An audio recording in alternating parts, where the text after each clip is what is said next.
I hope you guys are all having a productive day. Easy Autofix here, and today we're going to learn symptoms of a bad wheel bearing. The purpose of the wheel bearings is to allow the wheels to spin freely while supporting the weight of the car. A severely worn out bearing can cause the wheels to come off while driving, so it's critical to not ignore the symptoms I'll discuss today.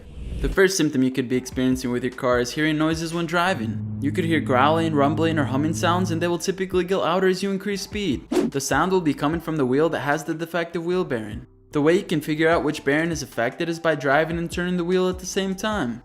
For example, if you turn the steering wheel to the right and the noise gets louder, this could mean the wheel bearing on the left side of the front wheel is defective. This is because the weight of the vehicle is transferred to the left side when turning right, creating more pressure for the defective wheel bearing to handle. The second symptom of a bad wheel bearing is a loose steering wheel. If the wheel bearing wears out, it's going to create excessive play in that wheel. This is why the steering wheel feels loose when turning left or right. It will also get worse when you drive over rough surfaces such as bumpy roads. This leads to the next symptom, vibrations in the steering wheel. You'll notice the steering wheel shake and get worse as you increase speed. This is caused by a worn out wheel bearing causing the wheels to wobble as you're driving. Since the wheels are connected to the tie rods and the tie rods are connected to the steering rack, the vibrations will be felt in the steering wheel. The last symptom of a faulty wheel bearing is having the ABS light on.